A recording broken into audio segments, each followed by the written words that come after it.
बहुत समय पहले पहाड़ों और घने जंगलों से घिरे एक छोटे से राज्य का नाम था अमरगढ़। राजमहल ऊंचा था, समृद्ध था, लेकिन उसकी दीवारों के बाहर रहने वाले लोगों का जीवन बेहद साधारण था। उसी बाहरी बस्ती में रहती थी एक लड़की, सरिता। उसके पास धन नहीं था, पर उसके पास दो अनमोल चीजें थीं: मेहनत और स्वाभिमान। वो हर सुबह सूरज निकलने से पहले उठती, कुएं से पानी भरती, बीमार माँ की सेवा करती और फिर जंगल से लकड़ियां लाकर बाजार में बेचती। लोग उसे देखकर कहते, इतनी छोटी उम्र, इतना बड़ा बोझ। लेकिन सरिता मुस्कुराकर जवाब देती, बोझ नहीं, यही मेरी ताकत है। एक दिन राज्य का युवा सेनापति आदित्य युद्ध जीतकर लौट रहा था। पूरा नगर उसका स्वागत कर रहा था। घोड़े, सैनिक, नगाड़ों की आवाज।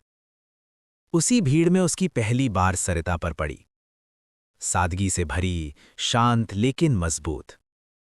उसने पानी मांगा और सरिता ने बिना झुके, बिना डरे सीधे उसकी आंखों में देखकर पानी दे दिया। उस एक पल में कुछ बदल गया दोनों के भीतर, पर शब्द कोई नहीं बोले।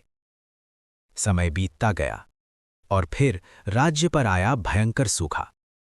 नदियां सूख गईं, खेत बंजर हो गए, लोग भूख से तड़पने लगे। महल के भंडार भरे थे, पर उम्मीद खाली हो चुकी थी। तभी सरिता आगे बढ़ी।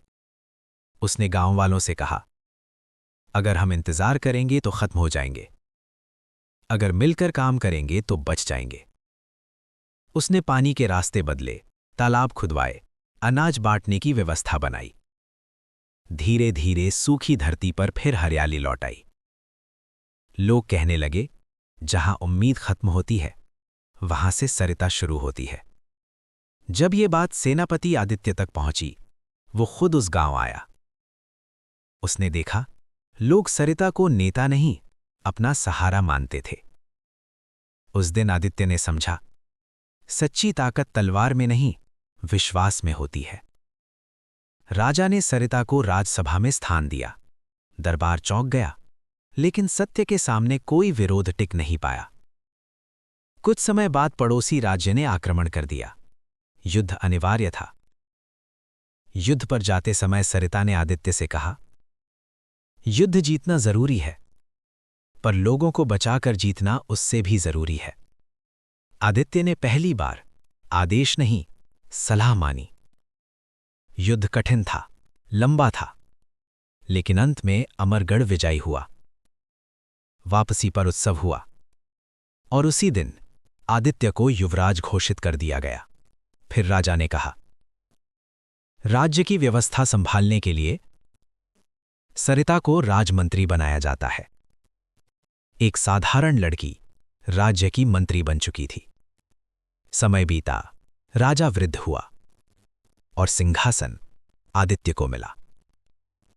राजतिलक के दिन आदित्य ने सबके सामने कहा, मैंने युद्ध जीते हैं, लेकिन इस राज्य को जीवन सरिता ने दिया है। फिर उसने पूछा, क्या तुम मेरे साथ इस राज्य को संभालोगी? ये प्रस्ताव सत्ता का नहीं, सम्मान का था। सरिता मुस्कुराई और बोली, अगर ये साथ जनता के लिए है तो मैं तैयार हूं।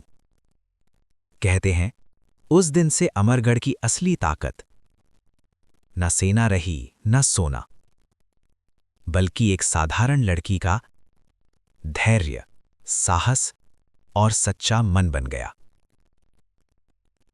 और तब से लोग अपने बच्चों को सिखाते हैं, महान बनने के लिए जन नहीं, हिम्मत चाहिए। अगर आपको ये कहानी अच्छी लगी हो तो इसे लाइक करें और कमेंट में लिखें, धैर्य ही असली शक्ति है। हम फिर मिलेंगे एक नई कहानी के साथ।